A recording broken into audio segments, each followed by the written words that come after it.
Hello students, welcome to this class of the physics. तर last time आपण band गॅपची concept बघितलेली होती आणि बँड गॅप नुसार मटेरियलचं जे आहे ते 3 कॅटेगरीमध्ये डिव्हिजन कसं होतं हे आपण बघत होतो. तर याच्यामध्ये फर्स्ट इन्सुलेटरमध्ये बँड गॅप जो आहे तो मोर दॅन 3 इलेक्ट्रॉन व्होल्ट असतो. मोर दॅन 3 म्हणजे 5 इलेक्ट्रॉन व्होल्ट, 10 इलेक्ट्रॉन व्होल्ट या पद्धतीने बँड गॅप असू शकतो. आणि बँड गॅप लार्ज असल्यामुळं कंडक्शन बँडमध्ये इलेक्ट्रॉन्स नसतात, म्हणजे फ्री इलेक्ट्रॉन अवेलेबल नसतात and therefore there is no conductivity. Metals मध्ये काय होतं, इथं व्हॅलन्स बँड आणि कंडक्शन बँड हे ओव्हरलॅप करतात, म्हणजे बँड गॅप इथं काय असतो, कम्प्लिटली झिरो असतो. In case of metal band gap is zero आणि बँड गॅप झिरो असल्यामुळं, बँड गॅप नसल्यामुळं इलेक्ट्रॉन इझिली फ्री इलेक्ट्रॉन बनवू शकतात आणि जेवढे जास्त फ्री इलेक्ट्रॉन असतील तेवढी इलेक्ट्रिकल कंडक्टिव्हिटी काय असणार आहे, जास्त असणार आहे. ओके, त्याच्यानंतर थर्ड आहे दॅट इज सेमीकंडक्टर्स. तर सेमीकंडक्टरची एनर्जी बँड डायग्राम कशी येणार बघा. Semiconductors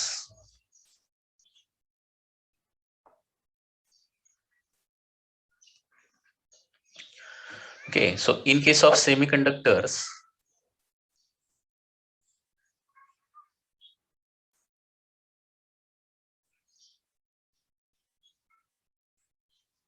energy band diagram will be like this. तर once again energy band diagram मध्ये काय करतोय आपण, दोन एनर्जी बँड ड्रॉ करतोय. फर्स्ट त्याच्यामध्ये असणार आहे that is the first is the valence band. जो लोअर लेवलचा बँड असतो त्याला काय म्हणतो आपण, व्हॅलन्स बँड असं म्हणतो. आणि त्याच्या वरचा जो बँड असतो त्याला काय म्हणतो आपण, conduction band. Okay, so this is your valence band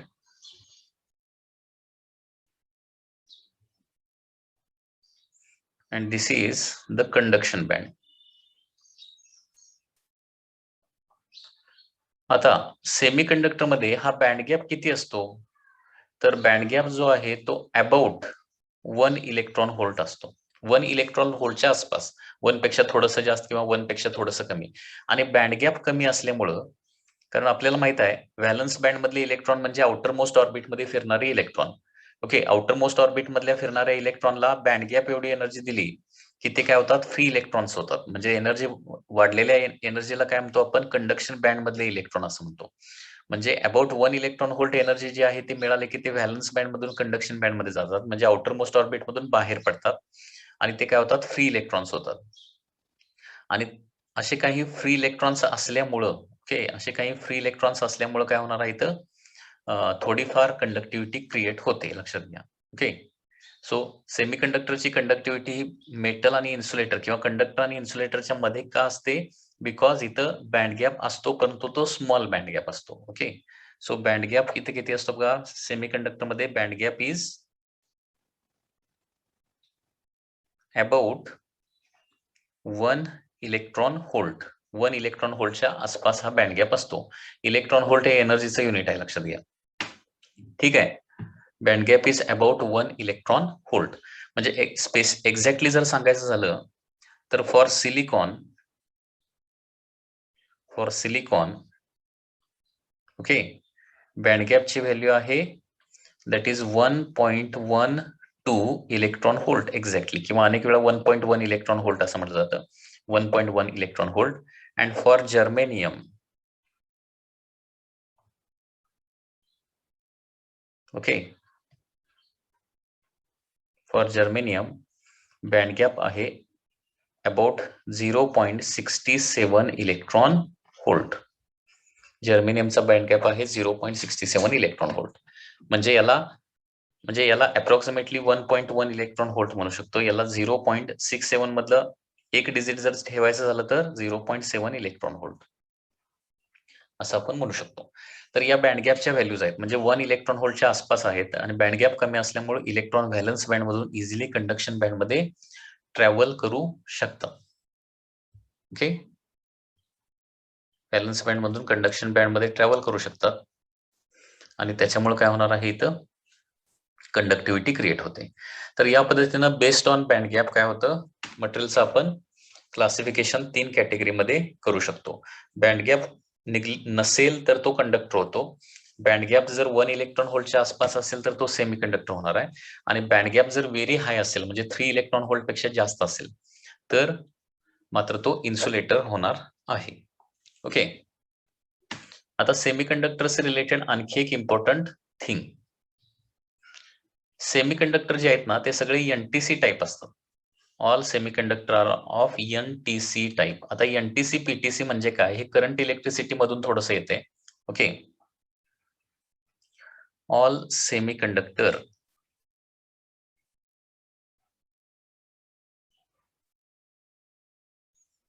have NTC म्हणजे काय, एनटीसी चा लॉंग फॉर्म आहे negative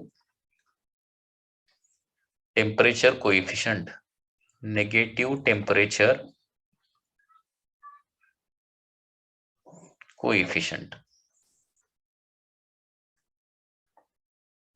Okay, all semiconductors have NTC, that is negative temperature coefficient. आता negative temperature coefficient म्हणजे काय, तर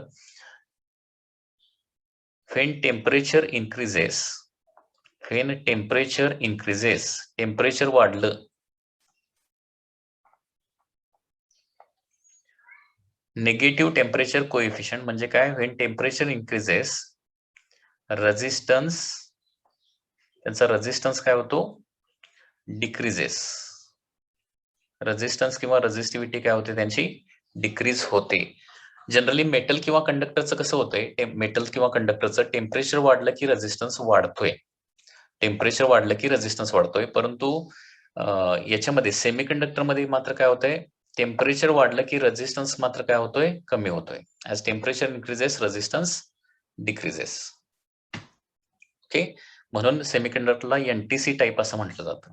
त्याच्यामुळे लक्षात घ्या, टेम्परेचर इन्क्रीज झाला की रेजिस्टन्स किंवा रेजिस्टिव्हिटी इन्क्रीज, रेजिस्टन्स काय होतोय, डिक्रीज होतोय.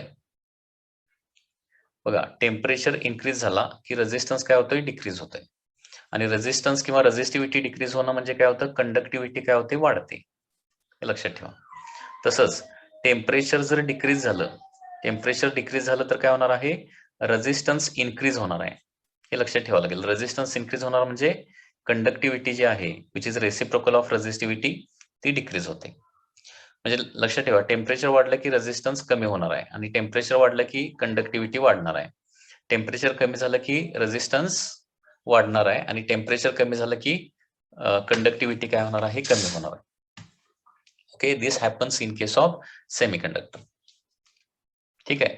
आतापर्यंत झालेला जो पार्ट आहे त्याच्यास रिलेटेड काही एमसीक्यू मी तुम्हाला विचारतो. एमसीक्यू कसे आहेत बघा. आता या क्वेश्चनचा आन्सर सांगता येते का बघा. Carbon, silicon, germanium have 4 valence electron each. Their valence and conduction bands are separated by energy band gap.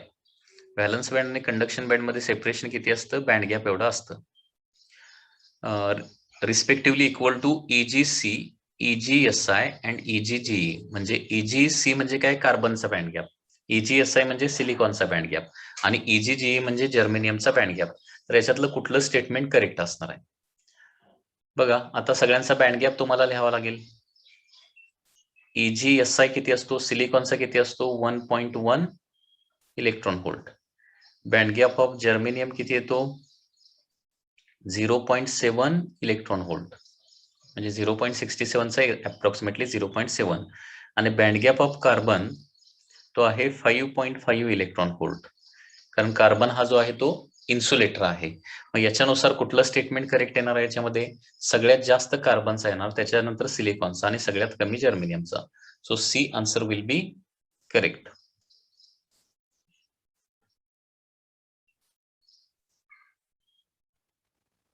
This is the next concept question. Choose the only false statement from the following. याच्यामध्ये कुठलं false statement आहे ते फक्त आपल्याला identify करायचं आहे. First, substance with energy gap of the order of 10 electron volt are insulator. म्हणजे 3 electron volt पेक्षा जास्त असतं ते इन्सुलेटर असतात. So this is a correct statement. First is correct. The conductivity of semiconductor increases with increase in temperature. हे बघा, temperature increase झालं की रेजिस्टन्स किंवा रेजिस्टिव्हिटी कमी होते, आणि त्यात रेजिस्टन्स कमी झाला की कंडक्टिव्हिटी वाढते. ओके, म्हणजे टेम्परेचर इन्क्रीज झाल्यावर काय होणार आहे, कंडक्टिव्हिटी इन्क्रीजेस, म्हणजे हे देखील काय आहे, दिस इज अ करेक्ट स्टेटमेंट. त्याच्यानंतर conductor have valence and conduction band may overlap. Conductors in conductors the valence and conduction band may overlap.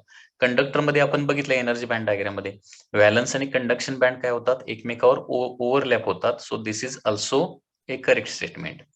And resistivity of semiconductor increases with increase in temperature. Temperature वाढलं की resistivity कमी होते ना, increase नाही होत. So this is the false statement. So correct answer काय येणार आहे, D answer will be the correct answer.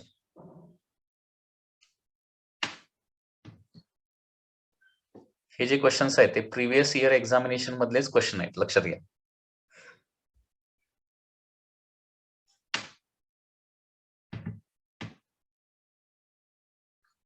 Next question बघा. The silicon and copper are cool to the temperature of 300 kelvin, then resistivity will.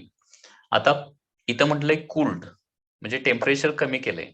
आता temperature कमी केल्यानंतर कसं होतंय, temperature कमी केल्यावर ओके, मी आताच तुम्हाला सांगितलं की मेटल्स जे आहेत ते पीटीसी असतात आणि सेमीकंडक्टर जे आहेत ते काय असतात, एनटीसी असतात. आता टेम्परेचर कमी केलं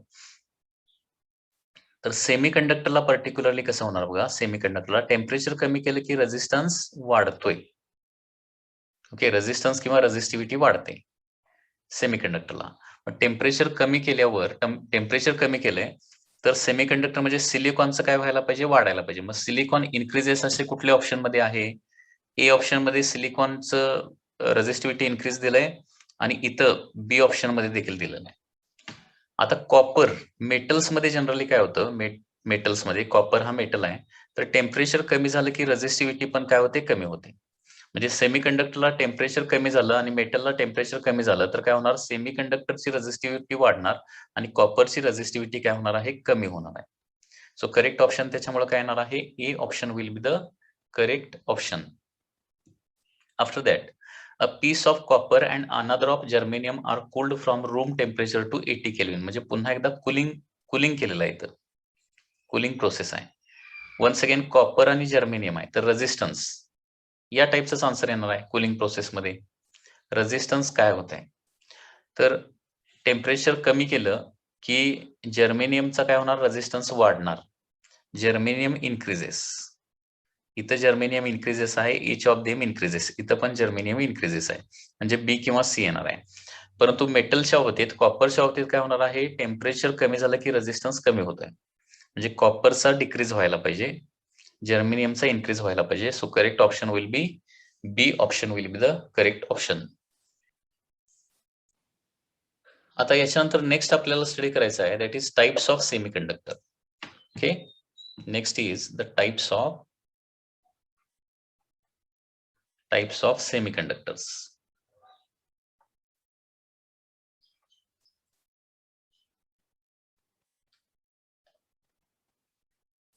types of semiconductors.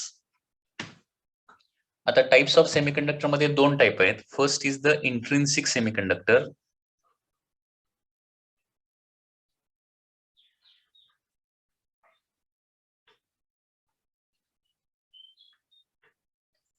Intrinsic semiconductor, this is the first, and second is the extrinsic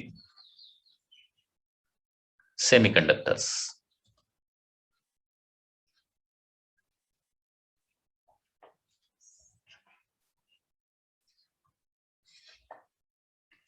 आता इंट्रिन्सिक सेमीकंडक्टर म्हणजे काय, तर सेमीकंडक्टर इन प्युअर फॉर्म मध्ये असणारे जे सेमीकंडक्टर आहेत ना, त्यांना काय म्हणायचं, intrinsic semiconductor.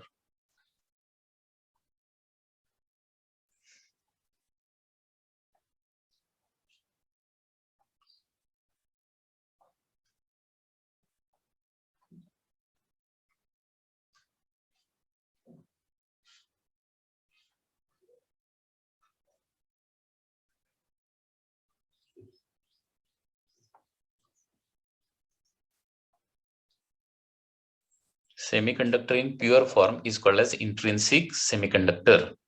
Okay, so for example, pure silicon or pure germanium, pure silicon किंवा प्युअर जर्मेनियम हे जे आहे ते इंट्रिन्सिक, म्हणजे अजिबात त्याच्यामध्ये कुठल्याही इम्प्युरिटीज नसायला पाहिजेत, पूर्णपणे म्हणजे प्युअर फॉर्म मध्ये तो कम्प्लिटली असला पाहिजे.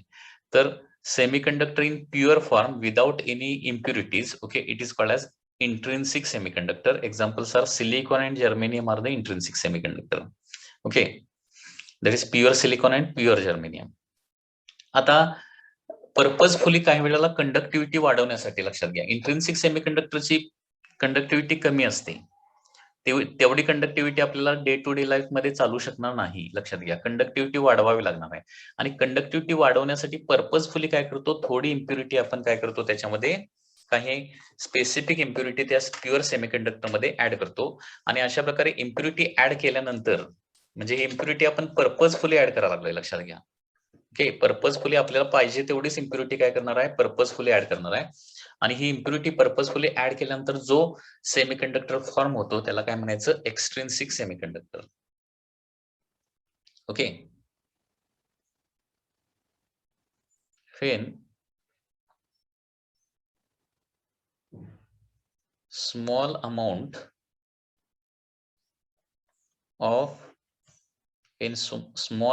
of impurity is added to pure semiconductor, when small amount of impurity is added to pure semiconductor, it is called as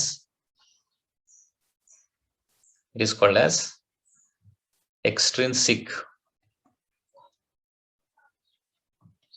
semiconductor. Okay, when small amount of impurity is added to pure semiconductor, it is called as extrinsic semiconductor. Extrinsic semiconductor चे example असणार आहे P type और N type semiconductor. P type किंवा N type semiconductor याचं detail मध्ये आपण discussion करणार आहे. P टाइप म्हणजे काय, N टाइप म्हणजे काय, इथून पुढच्या पार्ट मध्ये आहे ते. ओके, तर आता लक्षात ठेवा की P टाइप आणि N टाइप सेमीकंडक्टर हे इंट्रिन्सिक सेमीकंडक्टर नसून कुठले सेमीकंडक्टर आहेत, दीज आर एक्सट्रिन्सिक सेमीकंडक्टर्स. ओके, आता सेमीकंडक्टरचे दोन टाइप आपण बघितले, इंट्रिन्सिक आणि एक्सट्रिन्सिक. आता हे थोडंसं डिटेलमध्ये आणखी आपण स्टडी करूया. तर त्याच्यामध्ये फर्स्ट कुठला आहे, intrinsic semiconductor. Intrinsic semiconductor, intrinsic सेमीकंडक्टरचं सुरुवातीला स्ट्रक्चर कसं असतं, ओके, ते रूम टेम्परेचरला कसं असतं आणि 0 केल्विन या टेम्परेचरला कसं असतं ते आपण बघणार आहे.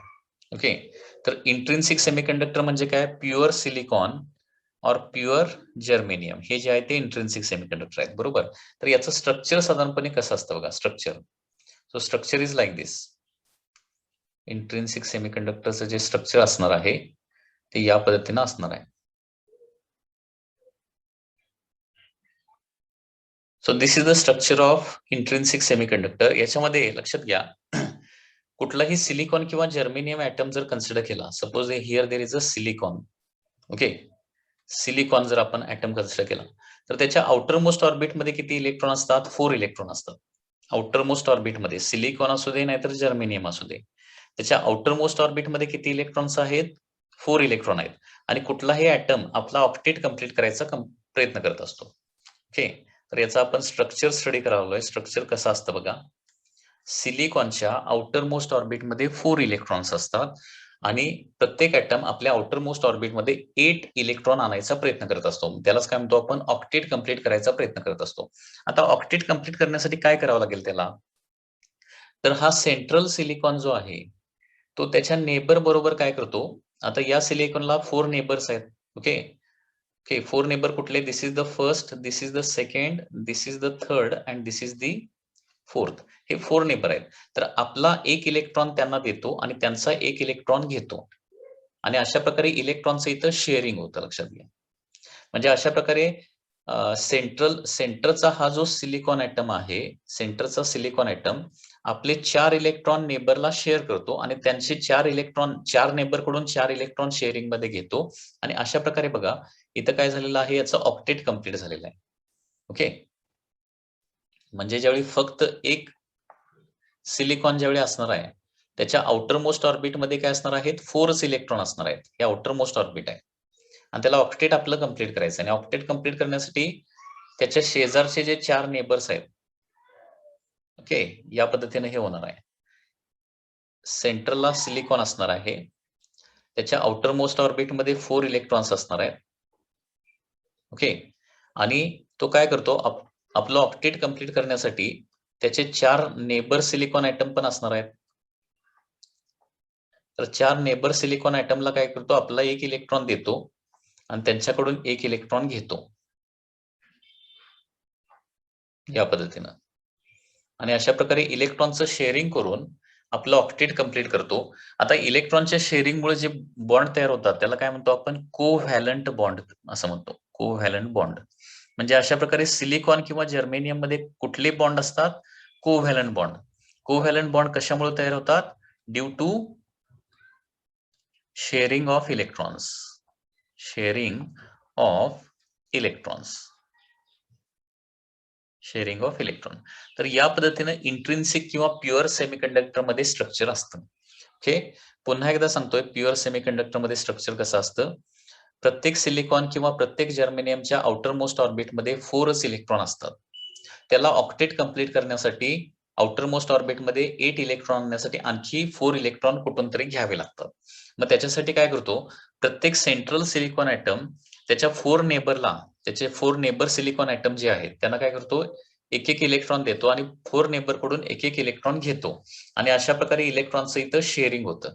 आणि या इलेक्ट्रॉनच्या शेअरिंगमुळे काय होतं, हा सेंट्रल जो ऍटम आहे त्याचं ऑक्टेट कंप्लीट होतं. परंतु इलेक्ट्रॉनच्या शेअरिंगमुळे कुठले बॉन्ड त्याच्यामध्ये तयार होतात, म्हणजे हे सिलिकॉन सगळे एकमेकाला बांधले जातात. सिलिकॉन ऍटम कुठल्या बॉन्डमुळे, they are bounded due to the covalent bonds.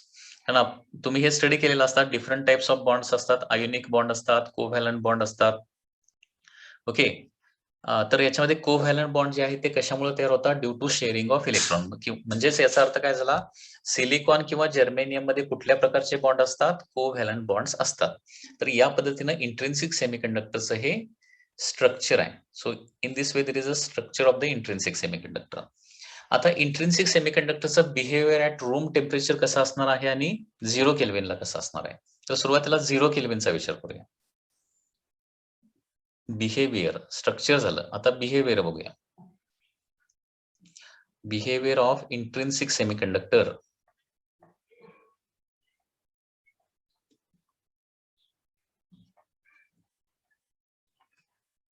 At 0 kelvin. 0 केल्विनला इंट्रिन्सिक सेमीकंडक्टरचं बिहेवियर कसं असणार आहे. 0 केल्विन म्हणजे पूर्ण 0 टेम्परेचर, ऍब्सोल्यूट 0 टेम्परेचर असं म्हणणार आपण त्याला. 0 केल्विन केला तर, किंवा त्याला काय म्हणायचं, ऍब्सोल्यूट 0 टेम्परेचर. ओके, किंवा केल्विन स्केल जर तुम्हाला माहिती असेल तर बघा, 0 केल्विन म्हणजे डिग्री सेल्सिअस मध्ये किती येतं, -273 डिग्री सेल्सिअस येतं. मी काय सांगतो लक्षात येतंय, 0 केल्विन म्हणजे -273 डिग्री सेल्सिअस, त्यालाच ऍब्सोल्यूट 0 टेम्परेचर असं म्हटलं जातं. के म्हणजे केल्विन आहे, लक्षात घ्या. तर हे 0 केल्विनला काय होतं, सगळे जे इलेक्ट्रॉन आहेत त्यांच्या कोव्हॅलंट बॉन्ड मध्ये अडकलेले असतात. ओके, म्हणजे त्यांच्या आउटर मोस्ट ऑर्बिट मध्ये फिरत असतात. त्यांना आउटर मोस्ट ऑर्बिट मधून बाहेर पडायला आणि फ्री इलेक्ट्रॉन व्हायला कुठूनही एनर्जी अवेलेबल नसते. कारण -273 डिग्री सेल्सिअस टेम्परेचर म्हणजे त्याच्यामध्ये अजिबात हीट नसणार. हीट नसणार म्हणजे अजिबात एनर्जी नसणार. अजिबात एनर्जी नसणार म्हणजे इलेक्ट्रॉन आउटर मोस्ट ऑर्बिट मधून बाहेर पडूच शकत नाहीत. म्हणजे याचा अर्थ काय झाला, की सगळे इलेक्ट्रॉन कुठे असणार आहेत, व्हॅलन्स बँड मध्ये असणार आहेत. व्हॅलन्स बँड मध्ये फ्री इलेक्ट्रॉन नसतात, म्हणजे कंडक्शन बँड मध्ये अजिबात इलेक्ट्रॉन नसतात. आणि फ्री इलेक्ट्रॉन अजिबात नसल्यामुळे याला 0 केल्विनला अजिबात कंडक्टिव्हिटी नसते. मी काय सांगतोय पुन्हा एकदा लक्षात येते का बघा. Behaviour of intrinsic semiconductor at 0 kelvin. 0 केल्विनला no energy is available. Okay, at 0 kelvin no energy is available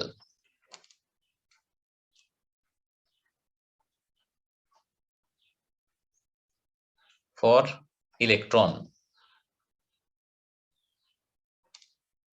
to move किंवा to make free electron. म्हणजे याचा अर्थ काय होतो, सगळे इलेक्ट्रॉन त्यांच्या त्यांच्या आउटर मोस्ट ऑर्बिट मध्ये फिरत असतात किंवा सगळे इलेक्ट्रॉन कोव्हॅलंट बॉन्ड मध्ये अडकलेले असतात किंवा इलेक्ट्रॉन व्हॅलन्स बँड मध्ये असतात. म्हणजे इलेक्ट्रॉन कुठे असतात, ऑल इलेक्ट्रॉन्स आर इन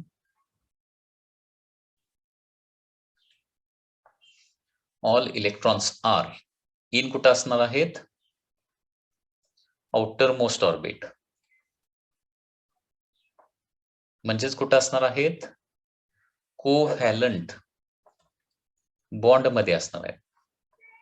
म्हणजेच कुठे असणार आहेत, व्हॅलन्स बँड मध्ये असणार आहेत. व्हॅलन्स बँड, बँड म्हणजे एनर्जीचा बँड, कोव्हॅलंट बॉन्ड म्हणजे बॉन्ड, इलेक्ट्रॉन एकमेकाला बाउंडेड असतात. ऑल इलेक्ट्रॉन म्हणजे आउटर मोस्ट ऑर्बिट मधले इलेक्ट्रॉन, लक्षात घ्या. म्हणजे याचा मिनिंग काय होतो, no free electrons are available. No free electrons are available. No free electrons are available म्हणजे फ्री इलेक्ट्रॉन अजिबात नसतं. ओके, म्हणजेच याचा अर्थ no electrons in conduction band. No electrons in conduction band म्हणजे कंडक्शन बँड मध्ये अजिबात इलेक्ट्रॉन नसतात. आणि त्याच्यामुळं फ्री इलेक्ट्रॉन नसतील तर कंडक्टिव्हिटी असणार आहे का, कारण कंडक्टिव्हिटी कशामुळे असते, conductivity is only due to free electron. Okay, so therefore there is no conductivity. Therefore, there is no conductivity. Conductivity अजिबात नसते. आणि म्हणून 0 केल्विनला काय होणार आहे, intrinsic semiconductor act as pure insulator. So therefore at 0 kelvin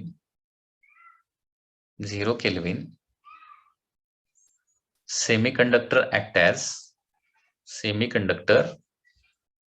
acts as insulator. लक्षात घ्या, म्हणून 0 केल्विनला सेमीकंडक्टर इन्सुलेटर म्हणून ऍक्ट होतो. लक्षात घ्या, फ्री इलेक्ट्रॉन अजिबातच नसतात. त्याच्यामुळं फ्री इलेक्ट्रॉन नसल्यामुळे कंडक्टिव्हिटी अजिबात नसते आणि कंडक्टिव्हिटी अजिबात नसते त्या सबस्टन्सला काय म्हणतो आपण, इन्सुलेटर. म्हणून हे सेंटेन्स महत्वाचं आहे, लक्षात घ्या. ऍट 0 केल्विन सेमीकंडक्टर कसा ऍक्ट होतो, तर इन्सुलेटर म्हणून ऍक्ट होतो. आता याची एनर्जी बँड डायग्राम देखील काढूया. Energy band diagram at 0 kelvin.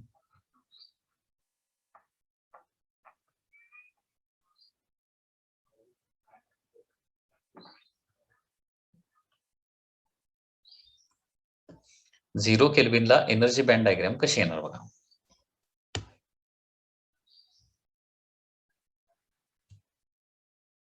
It is like दिस.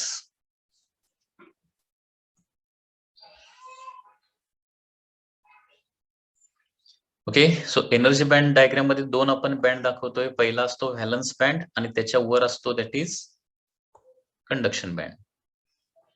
बरोबर आहे ना. So this is the conduction band and this is the valence band. Okay, आता कंडक्शन बँड मध्ये अजिबात इलेक्ट्रॉन नसतात आणि त्याच्यामुळे इथे काय लिहिणार आहे, कंडक्शन बँड कम्प्लिटली एम्प्टी लिहिणार, कम्प्लिटली एम्प्टी. आणि व्हॅलन्स बँड मध्ये सगळे इलेक्ट्रॉन असतात त्याच्यामुळे इथे काय लिहिणार, कम्प्लिटली फिल्ड लिहिणार, कम्प्लिटली फिल्ड. आणि हे इलेक्ट्रॉन जे आहे ते या पद्धतीने आपण दाखवू शकतो. म्हणजे सगळेच्या सगळे इलेक्ट्रॉन कुठे असतात, व्हॅलन्स बँड मध्ये असतात. कंडक्शन बँड मध्ये तुम्हाला काहीच दिसणार नाहीये. Okay, there is nothing in the conduction band. So this is the energy band diagram for the intrinsic semiconductor at 0 Kelvin. Okay, so this is the energy band diagram at 0 Kelvin. This is for intrinsic semiconductor. Okay, तर त्याच्यामुळे हे word महत्वाचे आहेत. 0 केल्विनला intrinsic semiconductor मध्ये म्हणजे pure silicon किंवा pure germanium मध्ये काय होतं, कंडक्शन बँड हा कम्प्लिटली एम्प्टी असतो. कम्प्लिटली एम्प्टी म्हणजे फ्री इलेक्ट्रॉन अजिबात नाहीये. आणि व्हॅलन्स बँड मात्र कम्प्लिटली फिल्ड असणार आहे. कम्प्लिटली फिल्ड म्हणजे सगळेच्या सगळे इलेक्ट्रॉन व्हॅलन्स बँड मध्ये असतात. आणि व्हॅलन्स बँड मधले इलेक्ट्रॉन कंडक्टिव्हिटी क्रिएट करत नाहीत. लक्षात घ्या, ते व्हॅलन्स बँड मधले इलेक्ट्रॉन म्हणजे ऍटमला बांधले गेलेले इलेक्ट्रॉन असतात. ते मूव्ह करू शकत नाहीत इलेक्ट्रॉन, किंवा कोव्हॅलंट बॉन्ड मध्ये फिक्स असतात, ते मूव्ह नाही करू शकत. ओके, तर हे लक्षात ठेवा. So this is the energy band diagram for the intrinsic semiconductor at 0 kelvin. 0 केल्विनला तो काय म्हणून ऍक्ट होतो? It acts as a perfect insulator at 0 kelvin. Okay, so this is the behaviour of intrinsic semiconductor at 0 kelvin. 0 केल्विनचं behaviour आता बघितलंय. आता room टेम्परेचरचं behaviour बघायचं आहे आपल्याला. Okay,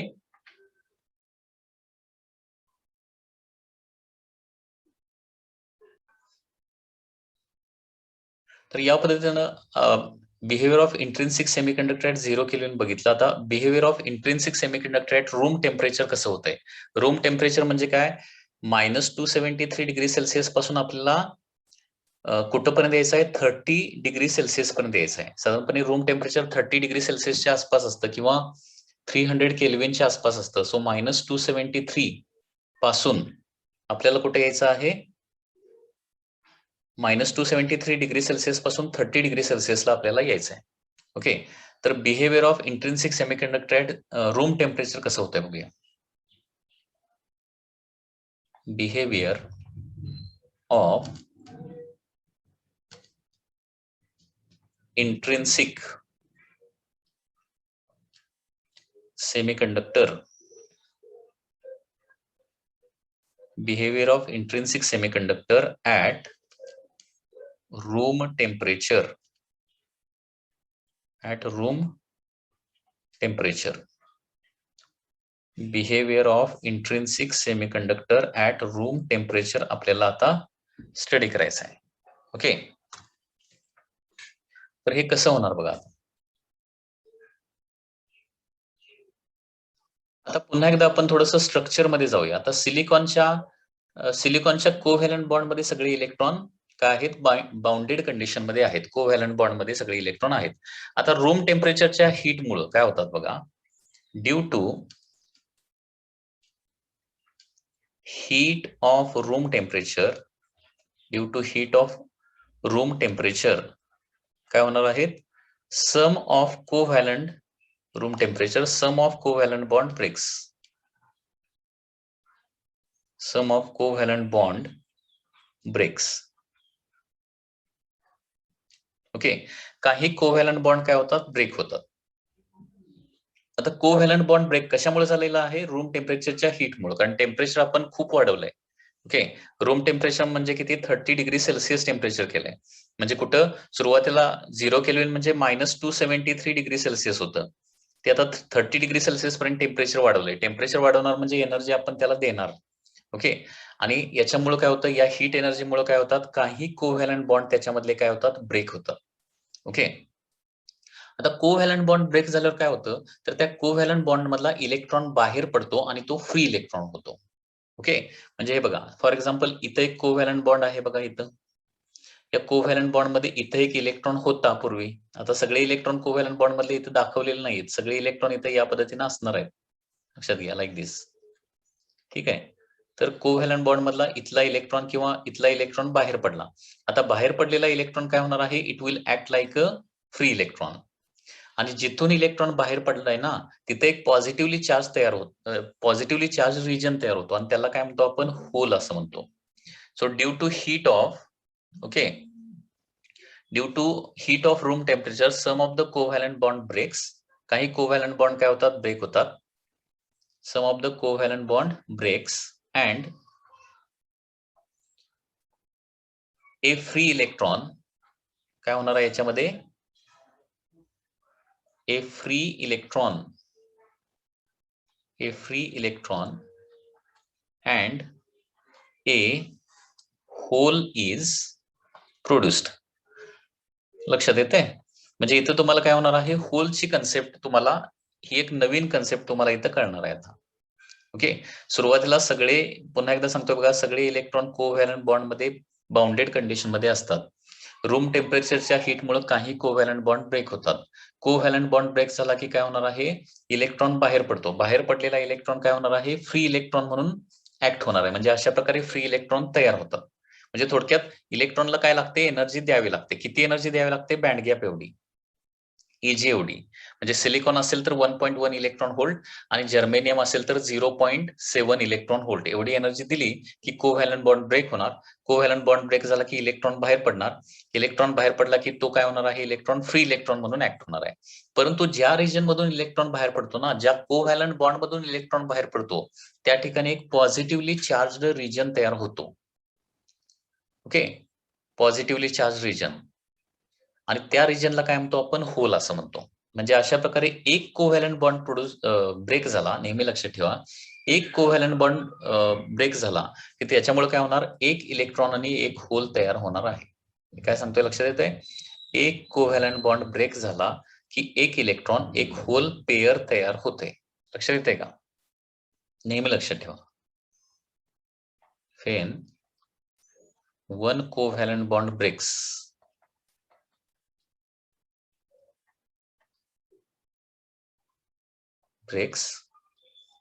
one electron and one hole is produced. आणि त्याच्यामुळे लक्षात घ्या, जेवढे नंबर ऑफ फ्री इलेक्ट्रॉन्स असणार आहेत, नंबर ऑफ फ्री इलेक्ट्रॉन्स म्हणजे बाहेर पडलेले इलेक्ट्रॉन्स, तेवढेच एक्झॅक्टली काय असतात, नंबर ऑफ होल्स असतात. काय सांगितलं, लक्षात येते? जेवढे number of exactly free electron असणार आहेत, तेवढेच नंबर ऑफ एक्झॅक्टली काय असतात, होल असतात. त्याच्यामुळे आपण असं लिहू शकतो की Ne इज इक्वल टू काय असतं, NH असतं. Ne म्हणजे नंबर ऑफ इलेक्ट्रॉन्स आणि NH म्हणजे काय, नंबर ऑफ होल्स. तर इथं तुम्हाला काय मिळेल, होलची डेफिनेशन मिळणार आहे. ओके, होलची डेफिनेशन. तर होलची डेफिनेशन काय होणार बघा, होलची definition, positively charged region, positively charged region, positively charged region produced in covalent bond, produced in covalent bond. बघा, positively charged region produced in covalent bond due to escape of electron, from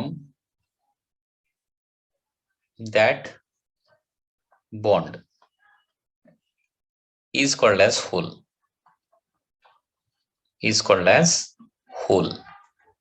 तर या पद्धतीने होलची concept आहे.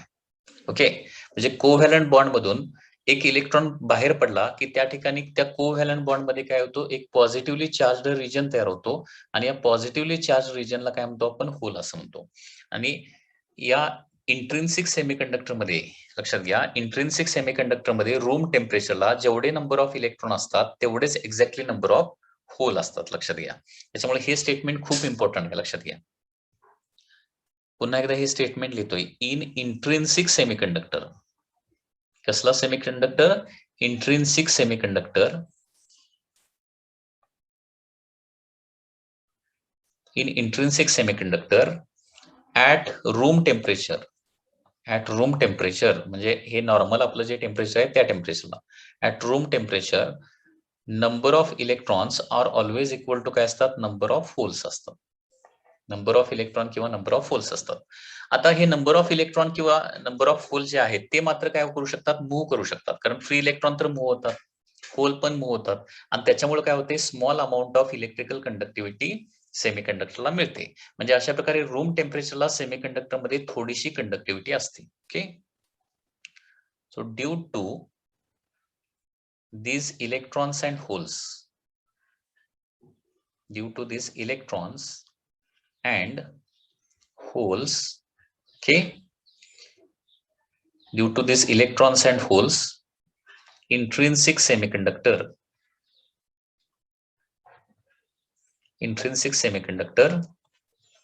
have some conductivity. Intrinsic semiconductor have some conductivity. पण ही conductivity काय असते ना, खूप स्मॉल असते. This conductivity is very small. Okay. आता इथे टेम्परेचर वाढल्यावर कंडक्टिव्हिटी का वाढते याचं रिझन तुम्हाला आता समजलेलं असेल. कारण टेम्परेचर वाढले की जास्त कोव्हॅलंट बॉन्ड ब्रेक होतात. जास्त कोव्हॅलंट बॉन्ड ब्रेक झाले की जास्त आपल्याला फ्री चार्जेस मिळतात. आणि जास्त फ्री चार्जेस झाले की काय मिळणार आहेत आपल्याला, जास्त कंडक्टिव्हिटी मिळते. लक्षात येते ना. म्हणजे टेम्परेचर वाढलं की कंडक्टिव्हिटी का वाढते याचं रिझन तुम्हाला इथं कळालेलं असेल. Okay. So when temperature increases, काय होणार आहे, more number of electrons and holes are created.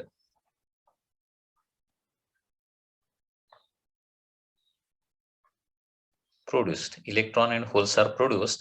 Therefore, conductivity, त्याच्यामुळे काय होणार आहे, कंडक्टिव्हिटी इन्क्रीज होणार आहे. Therefore, conductivity increases.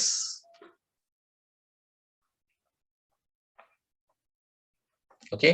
म्हणून सेमीकंडक्टर मध्ये बघा, टेम्परेचर वाढलं की काय होते, फ्री चार्जेसची संख्या वाढते, त्याच्यामुळे कंडक्टिव्हिटी वाढते. आणि कंडक्टिव्हिटी वाढणं म्हणजे काय होणार, रेझिस्टन्स कमी होणार आहे. त्याच्यामुळे हे सेमीकंडक्टर मध्ये असं होत आहे. As temperature increases, number of free charges increases. Number of free charges increase झाल्यामुळे कंडक्टिव्हिटी वाढते. कंडक्टिव्हिटी वाढल्यामुळे रेझिस्टिव्हिटी कमी होते. आणि म्हणून आपण सेमीकंडक्टरला काय म्हणतो, एनटीसी असं म्हणतो. एनटीसी म्हणजे काय, निगेटिव्ह टेम्परेचर कोइफिशियंट मटेरियल असं म्हणतो. एनटीसी मटेरियल असं म्हणतो. निगेटिव्ह टेम्परेचर कोइफिशियंट म्हणजे काय, टेम्परेचर वाढलं की रेझिस्टन्स कमी होणं. Okay. Temperature increases, resistance decreases, याला म्हणायचं एनटीसी मटेरियल. तर सेमीकंडक्टर कुठलं मटेरियल आहे, एनटीसी मटेरियल आहे.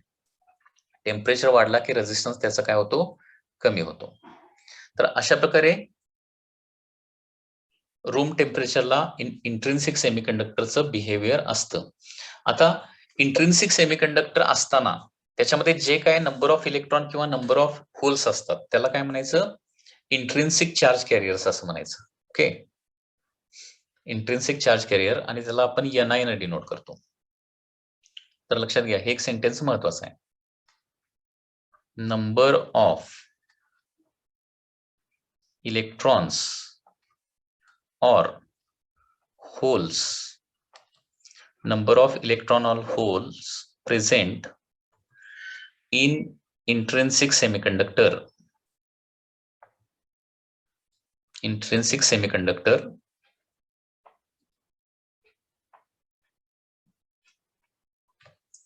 per unit volume. लक्षात घ्या, हे किती इलेक्ट्रॉन किंवा किती holes per unit volume present आहेत त्याला काय म्हणायचं, नंबर ऑफ इलेक्ट्रॉन और holes present in intrinsic semiconductor per unit volume is called as intrinsic charge carrier density म्हणायचं. Okay. Intrinsic charge carrier density असं त्याला म्हणायचं, which is denoted by NI. Okay. म्हणजे अनेक वेळा न्यूमेरिकल प्रॉब्लेम, हे numerical problem point of view काय आहे, इम्पॉर्टंट आहे. लक्षात घ्या, काही वेळेला एनआय दिलेलं असतं. म्हणजे फॉर एक्झाम्पल एनआय ची व्हॅल्यू तुम्हाला अशी दिलेली असेल, NI is equal to 2.5 into 10⁻22 दिलेला असेल. 2.5 इंटू 10⁻22 याचा मिनिंग काय होतो, NIA 2.5 into 10⁻22 per metre cube पण लिहिलेलं असते.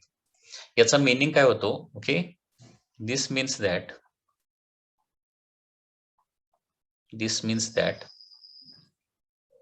in 1 meter cube of semiconductor, okay, in 1 meter cube of pure semiconductor म्हणजे intrinsic semiconductor, okay, there are 2.5 into 10⁻22 electrons or holes are present. असा त्याचा मिनिंग घ्यायचा आहे. म्हणजे Ni ची value 2.5 into 10⁻22 per metre cube असेल तर नंबर ऑफ इलेक्ट्रॉनची संख्या किती येणार आहे 2.5 इंटू 10⁻22 पर मीटर क्यूब. आणि जेवढे इलेक्ट्रॉन असतात तेवढेच होल असतात. हे पण काय येणार आहे 2.5 इंटू 10⁻22 पर मीटर क्यूब. तर हे लक्षात ठेवा. अनेक वेळा क्वेश्चन मध्ये Ni जर दिलेला असेल Ni तर Ni असणार आहे Ni जर दिलेला असेल 2.5 इंटू 10⁻22 आणि नंबर ऑफ इलेक्ट्रॉन आणि नंबर ऑफ होल विचारले तर जेवढं Ni असतं ना तेवढेच नंबर ऑफ इलेक्ट्रॉन असतात आणि तेवढेच नंबर ऑफ काय असतात होल असतात. ओके, कारण Ni म्हणजे काय इंट्रिन्सिक चार्ज कॅरियर डेन्सिटी. म्हणजे इंट्रिन्सिक सेमीकंडक्टर असताना त्याच्यामध्ये चार्ज कॅरियर कोण आहेत तर इलेक्ट्रॉन आणि होल आहेत. तर इंट्रिन्सिक चार्ज कॅरियर म्हणजेच इलेक्ट्रॉन किंवा म्हणजेच काय असणार आहे होल असणार आहे. ओके, तर पुन्हा एकदा रिवाइज करतो मी. आपण काय बघतोय इंट्रिन्सिक सेमीकंडक्टर बघतोय. तर सुरुवातीला इंट्रिन्सिक सेमीकंडक्टरचं स्ट्रक्चर बघितलं. इंट्रिन्सिक सेमीकंडक्टरचं स्ट्रक्चर कसं असतं तर याच्यामध्ये प्रत्येक सिलिकॉनच्या आउटर मोस्ट ऑर्बिटमध्ये 4 इलेक्ट्रॉन असतात. ऑक्टेट कंप्लीट करण्यासाठी ते 4 नेबर कडून परत काय करणार आहे 4 इलेक्ट्रॉन घेणार आहेत. 4 इलेक्ट्रॉन्स घेतात आणि त्याच्यामुळे काय करतात त्यांचं ते ऑक्टेट कंप्लीट करतात. परंतु इलेक्ट्रॉनच्या शेअरिंगमुळे इथं काय होतात कोव्हॅलंट बॉन्ड्स तयार होतात.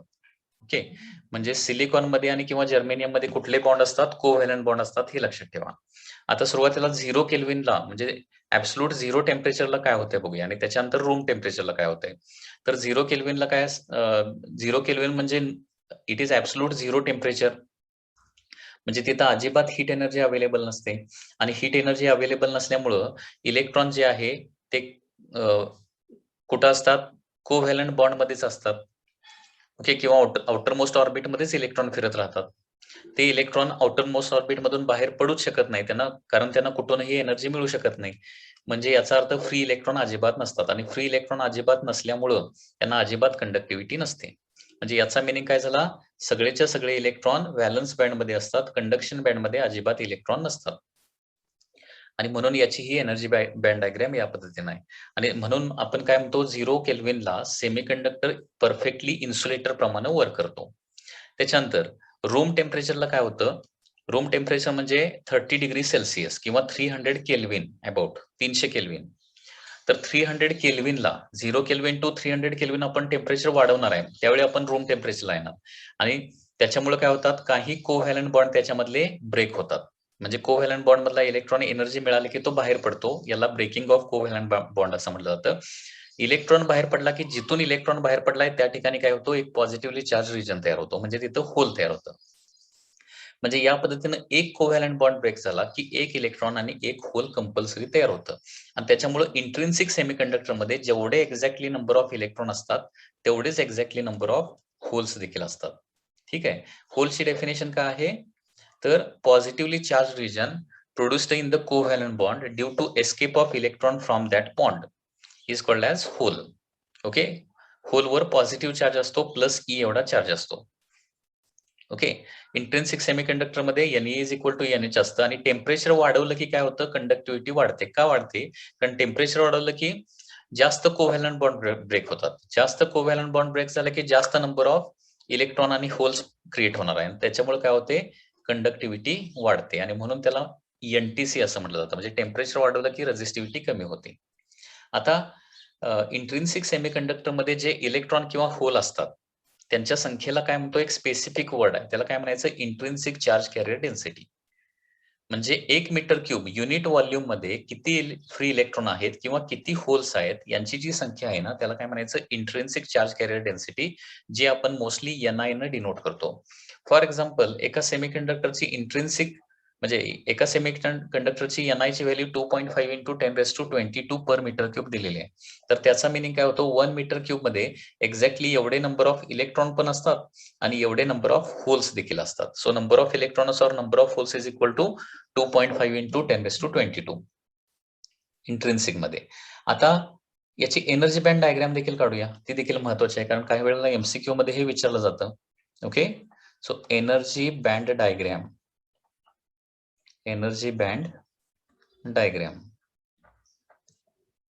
of intrinsic semiconductor. of intrinsic semiconductor at room temperature. Okay.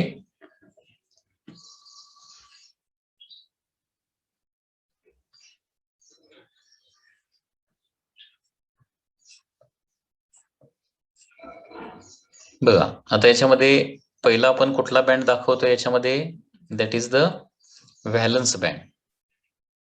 So this is the valence band. Okay.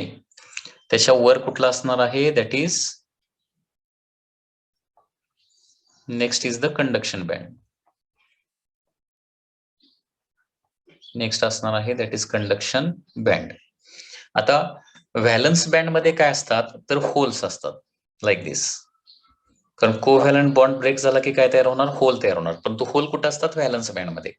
आणि तयार झालेले जे फ्री इलेक्ट्रॉन आहेत त्यांची एनर्जी जास्त असल्यामुळे काय होणार आहे, ते इलेक्ट्रॉन कुठे जातात, कंडक्शन बँड मध्ये जातात. म्हणजे कम्प्लीट डॉट जो आहे त्याला काय म्हणायचं, इलेक्ट्रॉन. आणि एम्प्टी सर्कल म्हणजे हॉलो सर्कल जे आहे ना त्याला काय म्हणायचं, होल असं म्हणायचं. आता बघा इथं जेवढे नंबर ऑफ इलेक्ट्रॉन मी दाखवलेत तेवढेच नंबर ऑफ होल दाखवलेत. कमी जास्त अजिबात दाखवायचे नाहीयेत, अदरवाईज डायग्राम काय येणार आहे, रॉंग येणार आहे. आता कंडक्शन बँड एम्प्टी आहे का, नाही. कंडक्शन बँड मध्ये इलेक्ट्रॉन्स आलेले आहेत, फ्री इलेक्ट्रॉन्स. ओके. आणि त्याच्यामुळे याला काय म्हणणार, पार्शियली फील्ड असं म्हणणार.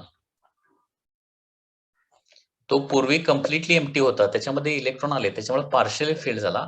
हा काय होता, कम्प्लिटली फील्ड होता. तर थोडेसे इलेक्ट्रॉन वर गेल्यामुळं काय होणार, याला आपण पार्शियली एम्प्टी असं म्हणणार. Okay. Partially empty valence band.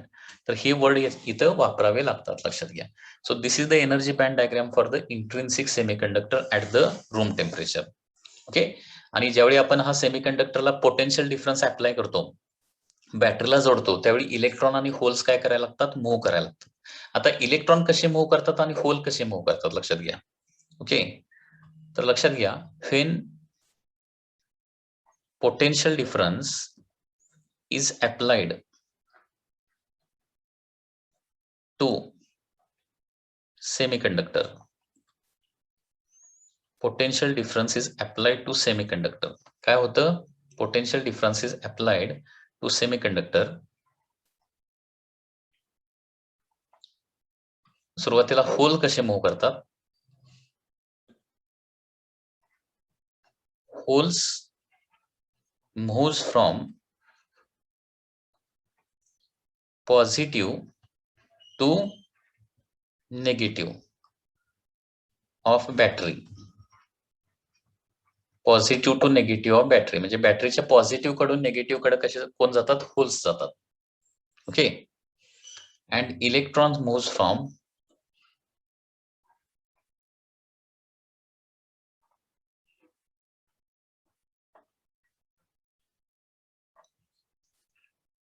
negative to positive of battery. Okay. Negative to positive of the battery. म्हणजे याची मोशन जी आहे ती कशी होणार, हे डायग्रॅमॅटिकली आपण दाखवू शकतो. डायग्रॅमॅटिकली याची मोशन कशी होणार बघा. आता सपोज ही डायग्रॅम आहे इंट्रिन्सिक सेमीकंडक्टरची, सपोज डायग्रॅम आहे. ठीक आहे. तर इकडं जे आहे, इकडे सपोज काय केलं मी, बॅटरीचं पॉझिटिव्ह टर्मिनल इकडे जोडलं आणि राईट हँड साईडला काय केलं, बॅटरीचं निगेटिव्ह टर्मिनल इकडे जोडलं, निगेटिव्ह टर्मिनल. ठीक आहे. तर आता बघा, बॅटरीचं पॉझिटिव्ह टर्मिनल लेफ्ट हँड साईडला आहे, निगेटिव्ह टर्मिनल राईट हँड साईडला आहे. तर इथं समजा एखादा इथं फ्री इलेक्ट्रॉन असेल, तर फ्री इलेक्ट्रॉन काय, इथं निगेटिव्ह निगेटिव्ह मध्ये रिपल्शन, पॉझिटिव्ह निगेटिव्ह मध्ये अट्रॅक्शन. मग हा जो इलेक्ट्रॉन आहे ना तो असा मूव्ह करायला लागतो. म्हणजे इथं फ्री इलेक्ट्रॉन असला तर हा असा जाणार आहे, इथं फ्री इलेक्ट्रॉन असला तर हा असा जाणार आहे. So this is the motion of the electrons. So particularly इलेक्ट्रॉनची जी मोशन आहे ना या पद्धतीने होणार आहे. Electron moves like this, negative to positive, ते फ्री असतात. आता होलची मोशन कशी होते, सपोज या ठिकाणी एक होल आहे, इथं सपोज इथं एक होल आहे, होल. आता ऍक्च्युली होल मूव्ह करत नाही, ऍक्च्युली इलेक्ट्रॉनच्या मोशनमुळेच मूव्ह होतोय. कसं होणार बघा, आता इथं सपोज होल आहे तर इथला इलेक्ट्रॉन काय करतो, बाहेर निघतो आणि या होल मध्ये जम्प करतो. इथला इलेक्ट्रॉन निघून या होल मध्ये जम्प केला की इथलं होल काय होणार, कॅन्सल आउट होणार आणि इथं नवीन होल तयार होणार. आता या होल मध्ये काय होणार आहे, इथला इलेक्ट्रॉन जम्प करतो, त्याच्यामुळे इथलं होल कॅन्सल होणार आणि इथं ते होल तयार होणार आहे. परत या होल मध्ये इथला इलेक्ट्रॉन जम्प करतो, इथलं होल कॅन्सल होणार आणि इथं होल तयार होणार आहे. म्हणजे जणू काही इथं असणारं जे होल जे आहे ते काय व्हायला लागलंय, पॉझिटिव्ह टू निगेटिव्ह असं सरकताना तुम्हाला कंटिन्युअसली दिसणार आहे. ओके, तर या पद्धतीनं होलची मुवमेंट जी आहे ती पॉझिटिव्ह टू निगेटिव्ह होत राहते. म्हणजे होल जो आहे तो त्या कुठं असतो, कोव्हॅलंट बॉन्ड जो आहे ना, त्या बॉन्डच्या आतमध्ये होल असतो. होल मूव्ह करतो म्हणजे ऍक्च्युअली काय होतं, शेजारचा इलेक्ट्रॉन, शेजारच्या कोव्हॅलंट बॉन्ड मधला जो इलेक्ट्रॉन आहे ना, तो तिथून बाहेर पडतो, निघतो, ब्रेक होतो आणि त्या होल मध्ये जाऊन काय होतो, अडकतो. त्याच्यामुळे तिथलं होल कॅन्सल होणार, परंतु पुढे काय होणार आहे, नवीन होल तयार होणार आहे आणि ही प्रोसेस रिपीट होत राहते. आणि या पद्धतीनं होल जे आहे ते फॉरवर्ड डायरेक्शन टुवर्ड्स राईट जे आहे ते मूव्ह होताना आपल्याला दिसणार आहेत. म्हणजे या पद्धतीनं इलेक्ट्रिक करंट, सेमीकंडक्टर मध्ये इलेक्ट्रिक करंट कोणामुळे तयार होतो, इलेक्ट्रॉनच्या मोशनमुळे, that is negative to positive. त्याचबरोबर होलच्या मोशनमुळे देखील क्रिएट होतो. आता इलेक्ट्रॉनच्या मोशनमुळे प्रोड्यूस झालेला करंट काय असेल, आय असेल. I is the current due to electrons असेल. Current due to electrons I असेल. आणि आय एच म्हणजे काय असेल, करंट ड्यू टू होल असेल. करंट ड्यू टू होल्स जर असेल, करंट ड्यू टू इलेक्ट्रॉन आणि करंट ड्यू टू होल्स असेल, तर जेवढा करंट ड्यू टू इलेक्ट्रॉन तयार होणार आहे तेवढाच करंट ड्यू टू होल तयार होणार आहे, कारण दोघांची संख्या तेवढीच आहे. बरोबर आहे ना. So electric current due to electron is equal to काय असणार आहे, electric current due to hole असणार आहे. आणि टोटल इलेक्ट्रिक करंट कसं काढणार आहे, टोटल इलेक्ट्रिक करंट असणार आहे, दॅट इज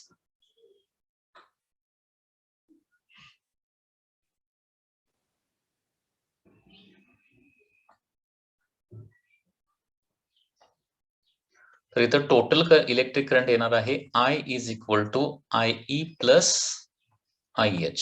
ओके, या पद्धतीनं हा टोटल इलेक्ट्रिक करंट प्रोड्यूस होणार आहे. लक्षात येत आहे. तर दिस इज अबाउट इंट्रिन्सिक सेमीकंडक्टर. म्हणजे इंट्रिन्सिक सेमीकंडक्टरचा सगळा पार्ट, म्हणजे त्याची एनर्जी बँड डायग्राम कशी असते, ओके, इलेक्ट्रॉन आणि होल कसे तयार होतात, पोटेन्शियल डिफरन्स अप्लाय केल्यानंतर ते कसे मूव्ह होतात, हा इंट्रिन्सिक सेमीकंडक्टरचा पार्ट बघितलेला आहे. आता इंट्रिन्सिक सेमीकंडक्टर मध्ये कंडक्टिव्हिटी असते, परंतु ती काय असते, प्रॅक्टिकल पर्पजेससाठी जेवढी कंडक्टिव्हिटी लागते त्याच्यापेक्षा ती खूप कमी असते. त्याच्यामुळे कंडक्टिव्हिटी काय करायला पाहिजे, आपल्याला वाढवायला पाहिजे.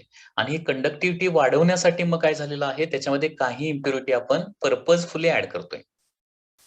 प्युअर सेमीकंडक्टर मध्ये किंवा इंट्रिन्सिक सेमीकंडक्टर मध्ये काय करतो, purposefully small amount of impurity add करतो. कशासाठी ऍड करतो, ही त्याची कंडक्टिव्हिटी वाढवण्यासाठी. आणि अशा प्रकारे पर्पजफुली इम्प्युरिटी ऍड केल्यानंतर जो सेमीकंडक्टर फॉर्म होतोय ना, तर त्याला काय म्हणतो आपण, एक्स्ट्रिन्सिक सेमीकंडक्टर. तर इथपर्यंत आपण इंट्रिन्सिक सेमीकंडक्टर बघितलेला आहे. आता इथून पुढे आपल्याला एक्स्ट्रिन्सिक सेमीकंडक्टर स्टडी करायचं आहे. Okay, so next is the extrinsic semiconductor.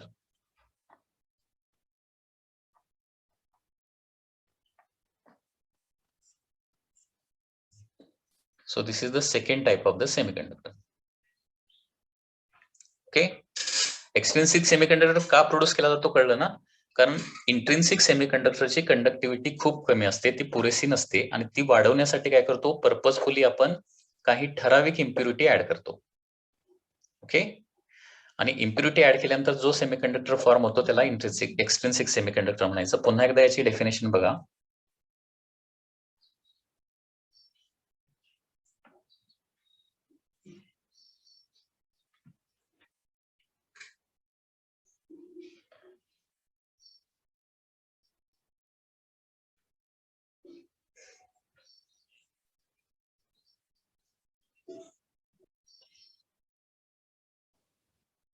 Okay, so extrinsic semiconductor definition, when a small amount of impurity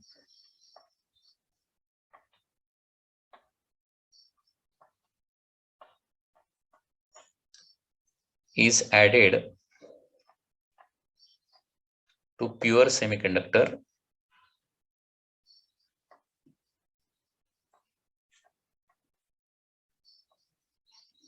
it is called as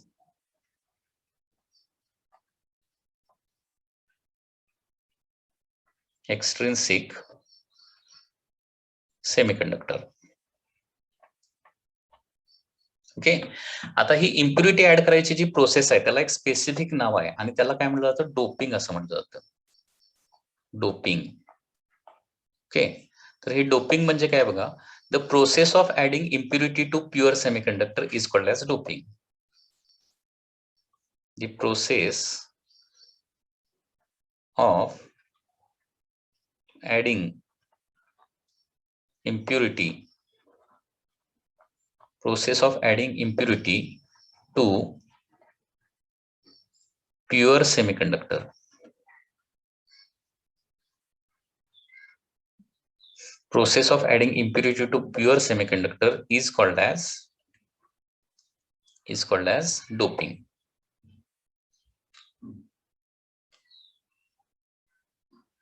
Is called as doping.